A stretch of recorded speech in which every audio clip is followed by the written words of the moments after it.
Have you ever dreaded holiday gatherings because you and the people you love have different views on things that are important to you? Well, we want you to look forward to the holidays with your loved ones. So let's get super practical today as we give you 8 ways you can navigate healthy disagreements around the table this holiday season. And before we jump into today's episode, it's hard to believe it, but Christmas is right around the corner. And we have designed 17 brand new pieces of jewelry for you. We have had so much fun. That brings us to over 70 pieces of inspirational jewelry and journals on our website. So if you want meaningful presents under the tree, we've got them for you. Why not shop and help support a strong women's ministry at the same time? You can find all of this on our website at reclaimedstory.com/shop. Now, let's look at 8 ways that you can navigate healthy disagreements around the table this holiday season. Welcome to Living the Reclaim Life podcast. I'm Denisha. We're glad you're here for conversations that revive hope, inspire healing, and encourage you to live a vibrant life with Christ. So grab a cup of coffee as we chat with today's guest. Well, today we're going to do something a little bit different. Instead of conversing with a guest, I'm going to share with you how we can have healthy conversations with people we don't see eye to eye with. I'm sure you've noticed that people are divided and they have strong opinions about their opinions and on so many topics, from lighthearted topics such as our favorite sports teams to more intense topics such as current events, racial justice, social pressure, government policy, biblical worldviews. We can be divided on an unlimited number of things. Not even joking with you, I once observed a very heated discussion over Miracle Whip versus Best Foods and which one was the best mayonnaise. Now, I'm not going to name names, but wow. And if you're a Hellman Mayo fan, I see you. But I'm sorry, you were not represented at this particular debate. We see this in and out of the church, don't we?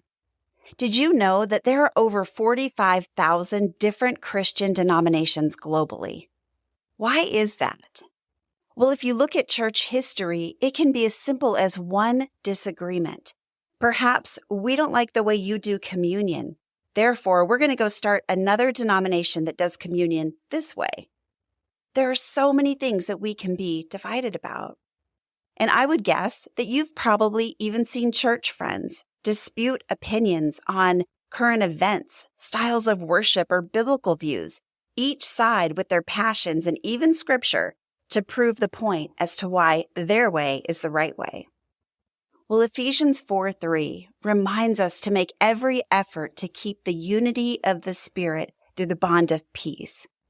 And it would be wonderful to see disagreements within the church and outside the church be an opportunity to strengthen that unity rather than fracture one another.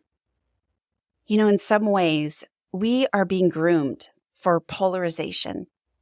If you spend time on social media, did you know that algorithms push you towards people who think like you do? And this keeps us in our own echo chambers, right? The same opinions and voices reverberating off the walls of our comfort zone. But this Thanksgiving and Christmas are coming up fast, and they are going to put us at the table with real people. People with different opinions, different passions, and even worldviews than us. People we love who we may also disagree with. Over the last 2 years, I guess it's been, I have heard more and more people tell me that their families can't gather together around a table for the holidays because they see things differently. So we have families in different houses at a time when we're supposed to be together and establishing connection, but they can't gather together around the table because of disagreements. And if I'm honest, that breaks my heart. And so I hope that this podcast today is helpful for you and perhaps even those you love. So I want to ask us, how do we want to show up in those moments where we disagree? Jesus' approach to disagreements was rooted in his love, forgiveness, and reconciliation. Jesus engaged in conflict when necessary, but he always seemed to be aimed to restoring relationships. And he is our example. It may be helpful to start by examining our own personal story and how we tend to respond to conflict so that when we take steps towards love, forgiveness, and reconciliation, we can do that at the table this holiday season. So let's start by looking at our own unique story and how our personal history plays into how we handle conflict today. Have you ever found yourself in a situation where someone says something and you get unusually angry? Like maybe in that moment it feels warranted.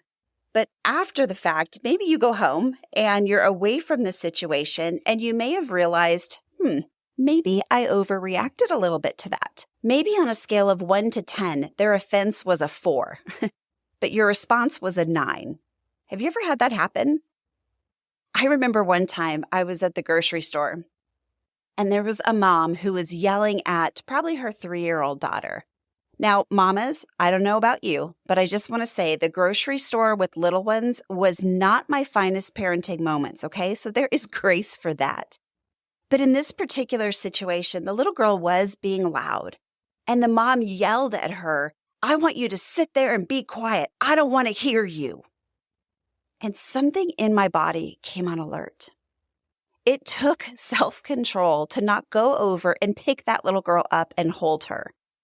Now, the mom didn't beat her, didn't do anything crazy in front of me, but I had to leave the aisle because my heart was racing and I was really upset. She was stern and obviously upset as well, but my response to her words to her child was an overreaction. I remember getting home that afternoon and I was still disturbed about this, but I began to think about why. And then it hit me. My mom, as many moms said to Generation X children, "You are to be seen and not heard." Has anybody heard that before growing up? Well, when this mom said something similar, right? What did she say? "I want you to sit there, be quiet. I don't want to hear you."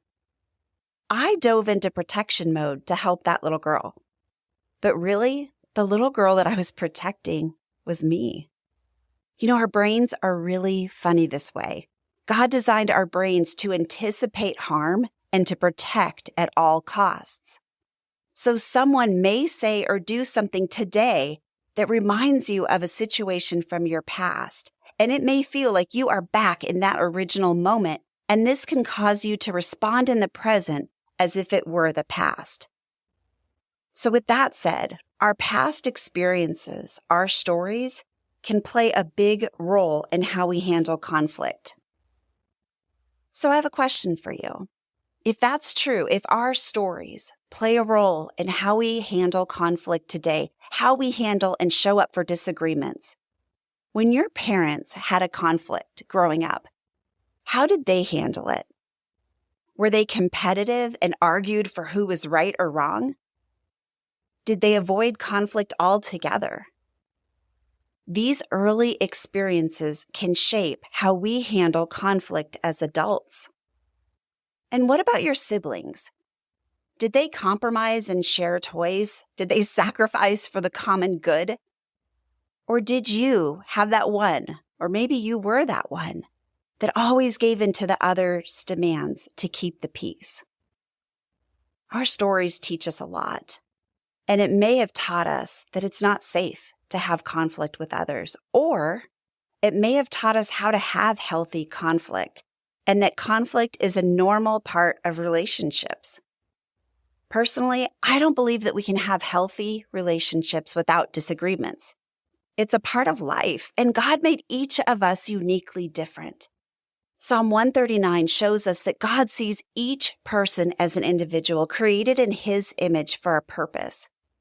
We each have gifts and talents, and we have a role to play in the world that is unlike anyone else's.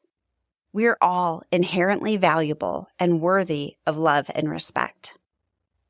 So how do we handle disagreements and conflict? And you might be thinking, okay, Denisha, I get it, right? We're going to have disagreements. But what do I do when I'm sitting across the table this holiday season with Aunt Sue and she pushes all my buttons, and I am certain she is wrong in her view about you name it. What do I do then? Well, first, I want to tell you there's not one way to do this right. But I am going to give you 8 tools to consider for when you are sitting at the table with those that you disagree with. The first thing is remember that we all have a story, and sometimes they collide, right?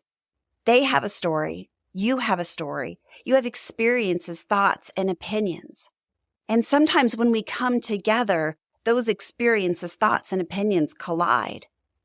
And where we sit at the table determines what we see. So in those moments, I want to ask you to notice what is happening and take a moment to wonder what could be the story driving their response right now. You see, there's always more happening than what we see and what we hear. And sometimes the key to this is in what people are not saying. You know, like I chose to evaluate my grocery store experience, you may even consider pausing and asking yourself, is there a part of my story that's driving my response right now? So number 1, remember, we all have a story, and sometimes they collide. Number 2, maintain humility. Who cares if I am right and you are wrong? What if the relationship that we have matters more than being right? What if we desire connection over convincing? See, humility acknowledges that we don't have all the answers and that we can even learn from others. Maintain humility. Number 3, listen actively. Listen to what the other person is saying. All too often, while someone is talking, instead of listening, we are focusing on what we're going to say next, right? What is going to be my response to them to prove myself right? And when we do that, we're missing out on understanding their perspective. So I want to encourage you to listen actively, to listen to what they're saying, understand where they're coming from. And even if there's a random moment of silence in your conversation where then you formulate your thoughts, that's okay. But let's be people who listen actively. The 4th thing I want to give you today is to stay curious. What if we asked questions instead of coming up with comments? When we engage in disagreements, it is crucial to approach them with a desire to gain wisdom and understanding rather than just trying to prove our point. Proverbs 3:13 and 14 reminds us that those who find wisdom are blessed and gain understanding. So as we stay curious, we can understand more about the people we're speaking with. Now, let me give you some questions, right? As you're staying curious, what are some questions that you can add to your tool belt that can be really simple? Maybe someone says something and you can respond, "That's interesting. Tell me more about that." Or, "Wow, I can see you are really passionate about that. When did that begin for you?" I want to encourage us to stay curious, to ask questions. Number 5, let's seek common ground.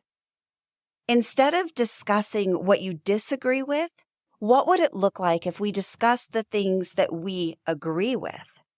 Maybe you're divided on a topic, but you have a shared value through it all. What if we camp on that thing that we have in common? An example would be if that aunt was very passionate about a candidate, and you are equally passionate about voting for the other.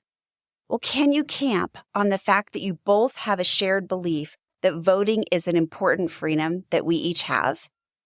There are always ways to find common ground. Number 6, let's pay attention to how we say things. Because it's not just what we say, but how we say it. Did you know that 7% of meaning is communicated through the spoken word?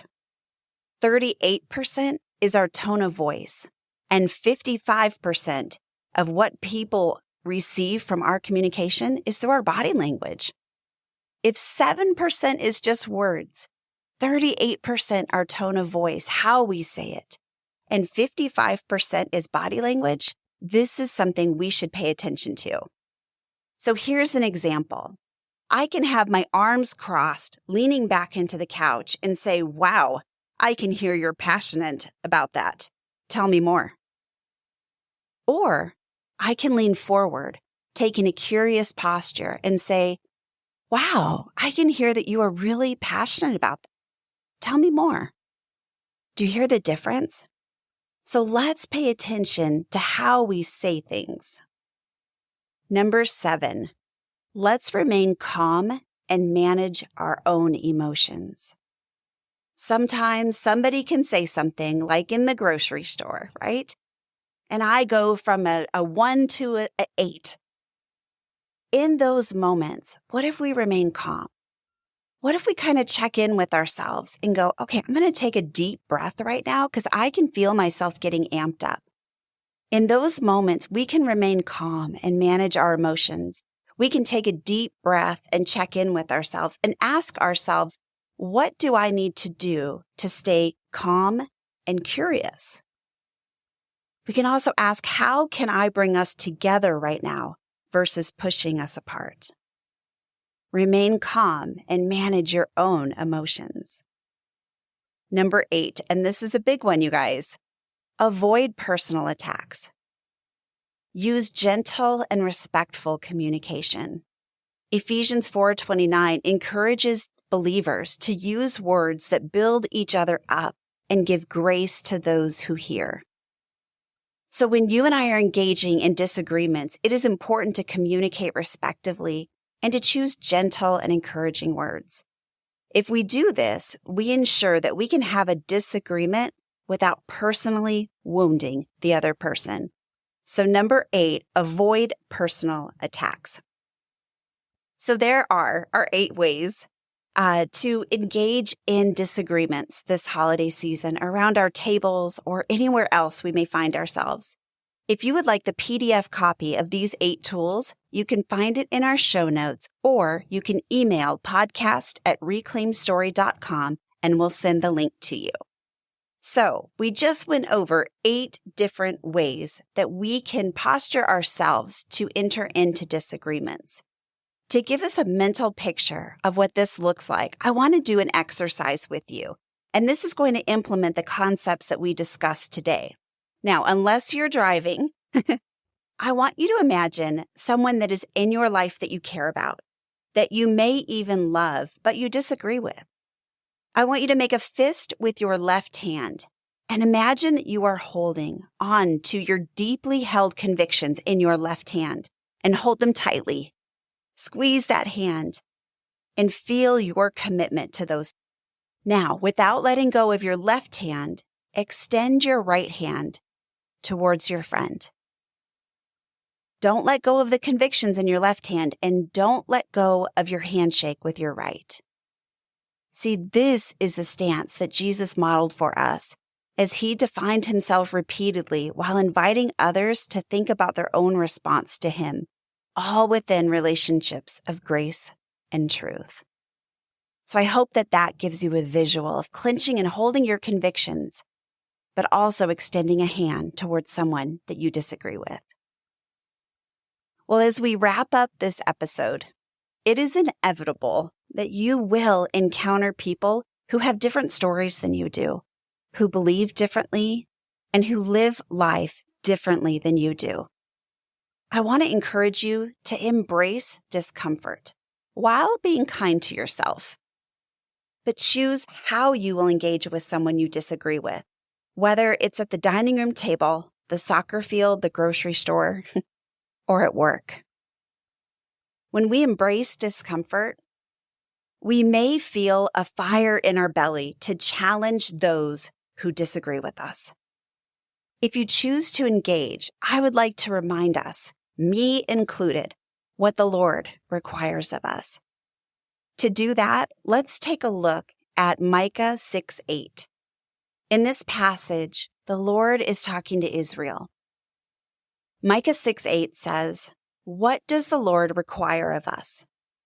To act justly, to love mercy, and to walk humbly with our God. So let's break that down. To act justly. Many heated topics today involve serious issues of injustice. Many are a violation of the plan of God, and we can get hot over it. You see, we were meant for justice, but there's a tension between justice and mercy. See, justice says, I hate this, but mercy says, but I can love those who I disagree with.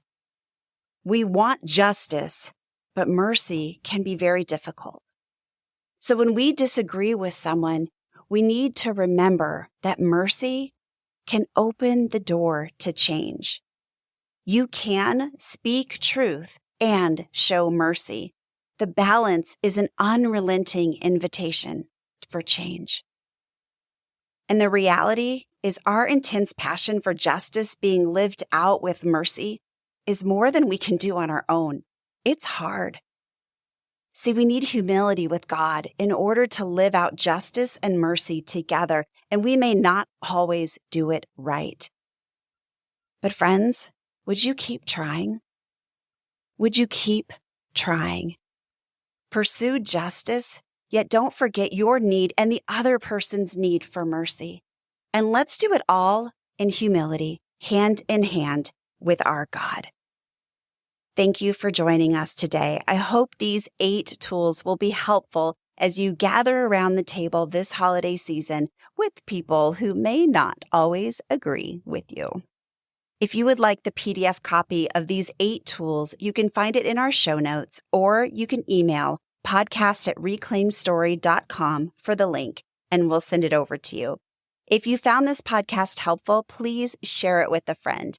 And we will see you same time, same place in 2 weeks. Thanks for listening. I pray you found hope in today's conversation and maybe even feel a little less alone in your story. Stay connected with us on Facebook and Instagram at Reclaimed Story.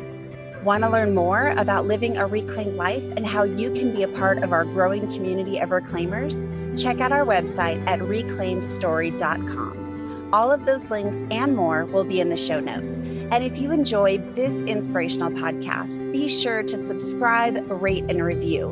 Not only will you be the first one to know when new content comes out, but it is also a huge help in helping us reach more people to live the reclaimed life.